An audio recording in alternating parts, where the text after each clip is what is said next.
ഉപ്പൂറ്റി കണ്ടാൽ ഒരാളുടെ വൃത്തി അളക്കാൻ സാധിക്കും. ചിലരുടെ ഉപ്പൂറ്റി കണ്ടിട്ടില്ലേ? വെളുത്ത നിറമായിരിക്കും, നല്ല മൃദുത്വവും കാണും. മറ്റു ചിലരുടെ ഉപ്പൂറ്റി കണ്ടാൽ കഷ്ടം തോന്നും, കറുത്ത് ചക്ക വെടിച്ച് കീറിയ പോലെ ഇരിക്കും. ഉപ്പൂറ്റിയും പലവിധ രോഗങ്ങൾക്ക് വിധേയമാണ്. വേദനയാണ് ഉപ്പൂറ്റി രോഗങ്ങളിൽ മുഖ്യം. ഏത് പ്രായക്കാരിലും ഉപ്പൂറ്റി വേദന ഉണ്ടാകാമെങ്കിലും മധ്യവയസ്കരിലും പ്രത്യേകിച്ച് സ്ത്രീകളിലുമാണ് ഈ പ്രശ്നം കൂടുതലായിട്ടുള്ളത്. വേദന ഒരു വാതരോഗമായതിനാൽ വാതം ശമിപ്പിക്കുന്ന തൈലം കൊണ്ടുള്ള ധാര വളരെ നല്ലതാണ്. ചൂർണങ്ങൾ ലേപനം ചെയ്യുക. ദിവസവും തൈലം ചൂടാക്കി 2 നേരം പുരട്ടുക. തൈലം പുരട്ടിയ ശേഷം രാത്രി മുഴുവൻ തുണി കൊണ്ട് കെട്ടിവെക്കുന്നതും ഫലപ്രദമാണ്. മറ്റു ചില പ്രതിരോധ മാർഗങ്ങൾ കൂടി കേട്ടുകൊള്ളുക. ഉപ്പിട്ട ചൂടുവെള്ളത്തിൽ കാൽ മുക്കി വയ്ക്കുക.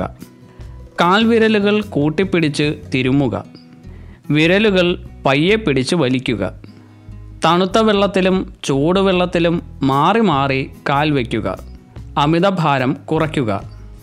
തണുപ്പുള്ള പ്രദേശത്ത് താമസിക്കുന്നവർ തുണി കൊണ്ട് കാൽ മൂടുകയോ സോക്സ് ധരിക്കുകയോ ചെയ്യുക. വിശ്രമമില്ലാത്ത വിധമുള്ള ശരീരാധ്വാനം ഒഴിവാക്കേണ്ടതാണ്. ചൂടുള്ള പ്രതലത്തിൽ കാൽ ചവിട്ടുന്നതും ഫലപ്രദമാണ്. മൃദുലമായ പാദരക്ഷകളും വേദന കുറയ്ക്കും.